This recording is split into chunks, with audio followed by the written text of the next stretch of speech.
dîner encore une fois exceptionnel, non pas seulement parce que c'est le premier dîner de la saison 2016-2017.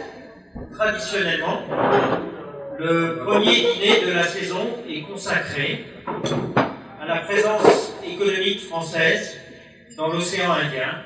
Et ce soir, pour vous parler de cette économie française dans l'océan Indien et en particulier, bien sûr, à Madagascar, eh bien, nous sommes très heureux d'accueillir Madame l'ambassadeur de France. Je laisserai parler plutôt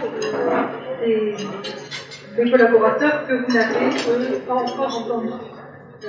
Ces quelques propos introductifs pour dire que l'océan Indien, la cohésion, la cohérence de l'océan Indien reste une priorité, une de mes priorités ici. Tisser des liens avec les autres îles fait partie de ma mission. Et depuis la dernière fois que nous nous sommes vus, il y a eu des avancées positives. D'abord, des échanges humains avec la visite, par exemple, du président malgache à Maurice, la visite du président des Comores ici à Madagascar, donc le renforcement de ces échanges. Il y a eu une manifestation de l'océan Indien qui s'est remarquablement déroulée ici à Madagascar, c'est les Jeux de l'océan Indien, où des centaines de jeunes athlètes venus de l'ensemble des îles de l'océan Indien se sont rencontrés, et Madagascar a organisé cette fête de façon magnifique. Ça s'est parfaitement déroulé. C'est le signe que finalement, quand tout le monde met du sien, on oublie, on met de côté les difficultés et on arrive à parfaitement travailler ensemble. La communauté française à Madagascar est la première communauté européenne, étrangère à Madagascar. Donc, ce réseau culturel, ce réseau d'enseignement permet ces échanges de valeurs, d'idées, des gens, et il faut reconnaître que ça marche bien. Je crois que ça mérite d'être soutenu et encouragé. Donc, bravo à nos réseaux, bravo à tous ceux qui les fréquentent, bravo à tous ceux qui sont passés par là et qui ont...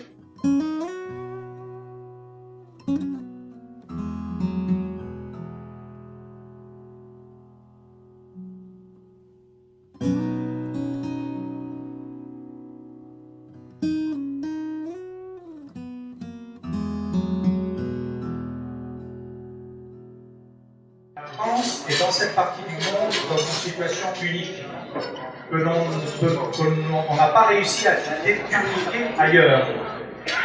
Nous sommes présents sur tous les continents, nous sommes présents sur tous les océans, et nous n'avons pas une concentration aussi forte de présence économique française que dans le pourtour de l'océan Indien.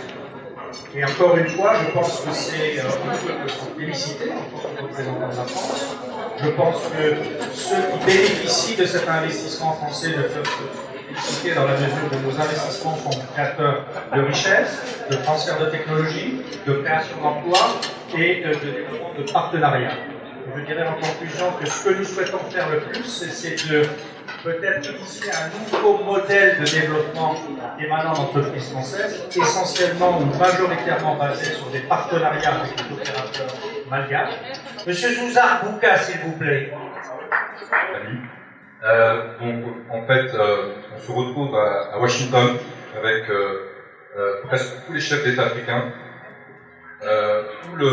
presque tout le gouvernement américain. Donc, il y avait aussi bien Obama que Kerry, le Secretary of Treasury, des ténors. Il y avait aussi une grande partie de ce qu'on appelle, on va dire, l'équivalent du CAC 40, donc les 500 premières compagnies américaines. Donc vous aviez les grands patrons de ces compagnies qui étaient là, et ça a permis donc justement des mises en contact, des relations. Moi par exemple, ça m'a permis à mon niveau de m'associer avec une compagnie américaine qui s'appelle Simion, et avec qui on a lancé un projet d'énergie ici à Madagascar, une réhabilitation d'une centrale de 40 MW. Donc pour vous dire, oui, ça marche, et l'État est là pour faciliter le contact, la mise en contact avec du côté du secteur privé. les choses se mettent en place. Voilà, il y a un salon qui est organisé à l'occasion de ce sommet. Et j'aimerais bien que Michel vienne nous en dire un petit peu plus. Michel, c'est à toi.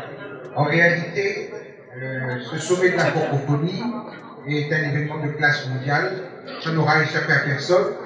Et le secteur privé veut pouvoir avoir une occasion d'affirmer sa crédibilité en étant en mesure de pouvoir présenter une vitrine du savoir-faire à Madagascar.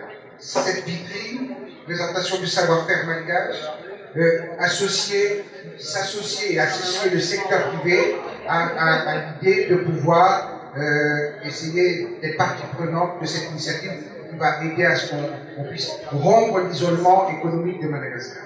Et ce soir, nous allons encore élargir notre panel de partenaires avec une association que va vous présenter Franch.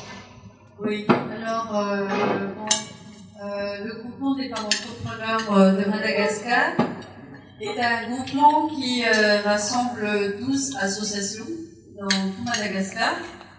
Nous sommes donc présentes un petit peu dans le nord, dans le sud. Je citerai peut-être une par une les associations. Donc, ce sont des associations qui regroupent des femmes entrepreneurs formelles dans tout secteur d'activité.